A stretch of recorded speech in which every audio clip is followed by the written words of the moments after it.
Bonjour à tous. Je continue à vous partager des extraits du livre du cardinal Ouellette, Mystère et sacrement de l'amour. L'histoire du salut perçue comme histoire de l'union sponsale entre Dieu et l'homme. D'une vue d'ensemble de la Bible émerge la notion de l'alliance qui décrit le rapport de Dieu avec son peuple dans l'histoire comme un mystère mysterion qui marque le rapport de Dieu avec son peuple dans l'histoire. La communion gratuite d'amour et de vie que Dieu veut réaliser avec l'humanité, historiquement et eschatologiquement, s'est manifesté dans le Christ et est communiqué dans l'Esprit par l'Église, communauté de l'alliance ultime et définitive. À chaque étape, le Dieu de la révélation est le Dieu de l'alliance. Une alliance d'abord promise et préfigurée, puis réalisée et établie dans le premier-né fait homme, mort et ressuscité.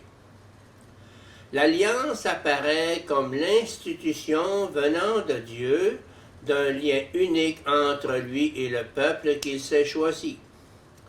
En vertu de ce lien, Dieu s'engage vis-à-vis de son peuple, lui garantissant sa protection et la réalisation de ses promesses.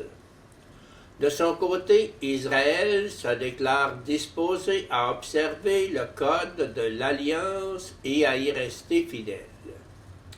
Je serai votre Dieu et vous serez mon peuple. Exode 6:7, Jérémie 31:33, Ézéchiel 36:28.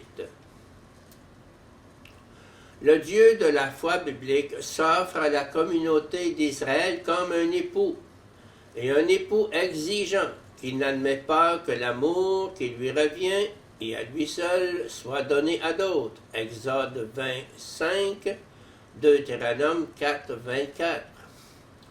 Un époux qui aime et qui veut être aimé en retour, qui sauve Israël et le conduit dans la terre promise, avec une fidélité de type sponsal. Mais voici quelle sera l'alliance que je conclurai avec la maison d'Israël, quand ces jours-là seront passés, déclare le Seigneur. Je mettrai ma loi au plus profond d'eux-mêmes, je l'inscrirai dans leur cœur, je serai leur Dieu et ils seront mon peuple. Jérémie 31:33. La famille, épiphanie de l'être, est symbole dramatique par excellence de l'être. L'homme ne peut être seul, voir Genèse 2:18.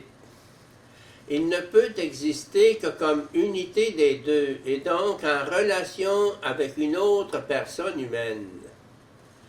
Être une personne à l'image et à la ressemblance de Dieu implique donc aussi le fait d'exister en relation, en rapport avec l'autre moi. L'homme existe comme femme et comme mâle, et aucun homme ni aucune femme ne peut être en soi seul tout l'homme. Il a toujours devant lui l'autre manière inaccessible d'être homme, d'être l'homme. Ainsi, commente Scola, nous pouvons découvrir dans le rapport homme-femme le caractère contingent de la créature humaine. Le je a besoin de l'autre, dépend de l'autre, en vue de son accomplissement. La communio personarum, comme dimension essentielle de l'homme, fait partie de son être à l'image de Dieu. La nature de l'un et l'autre amour, virginité et mariage, est sponsale, c'est-à-dire qu'il s'exprime par le don total de soi. C'est pourquoi l'amour sponsal et donc la famille apparaissent comme l'épiphanie de l'être et le symbole dramatique par excellence de l'être. L'être se dit en eux et se communique d'une manière privilégiée dans la fécondité des relations conjugales, paternelles et maternelles, filiales et fraternelles. La valeur de ce langage symbolique et réel du corps rejaillit ensuite et illumine la nature sponsale de la virginité consacrée.